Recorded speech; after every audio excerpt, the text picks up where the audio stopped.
ke maryam yahaya billahi la ilaha illa huwa ban taba tunanin ki kuna ba ce sai a wannan karan kun ban taba tunanin a rayuwata baki da mutunci billahi lazi sai a wannan karan hakkin kai wannan level din da mutum zai dauko kafa tun daga wata ƙasa ko in ce daga wani gari yayi tattaki ya zo gurinki saboda masoyinki ne amma ki wulakanta shi.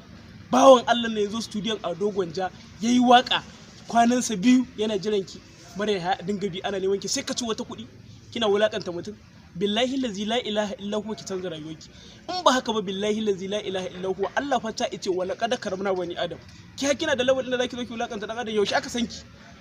aka sanki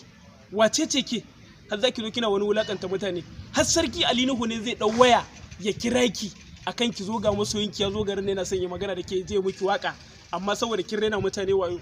wai haki ki ko ma ki daga waya ki ce wai ke kina location ba za ki samu zuwa ba an zo kuma ba nan still an ƙara kiran ki kin ce a zo gurin da kike can Maiduguri kuma an zo ba a same ki ba. Bawon Allah nan saboda bakin ciki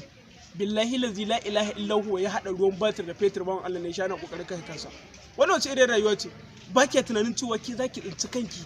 kina son wani wanda bai kai shi ba a rayuwa ke yaushe kika zama da dame ce ke in banda dalilin sarki Ali Nuhu bahi da bakin ciki in dan rago ai iskan wasu mutanen ne billahi lazi ba za a san ki ba to Allah ya sa shi sarki Ali Nuhu ba shi da bakin ciki a rayuwarsa duk abin da zai mutum ne domin Allah ya zo ya miki iya kokari an san ki a duniya amma shine har zai kira ki a waya ki ce wai ke kina location ba za ki samu zuwa ba wannan ai wulakanci ne da rashin sanin darajar dan adam to mu billahi lazi la ilaha illa hu ba ma goyen bayan ki akan wulakancin da kika wa mutane kuma har gobe har jibi ba ruwan mu da ke mu da masoyin ki ne mun daina son ki ko dole ne a soki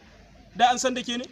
to billahi lazi la ilaha illa hu duniya ce ta fi baga ruwan jima ko me za ka yi ka je ka yi idan baka jin magana to duniya za ta gaya ma magana kuma dole ka ɗauka kowa ya kai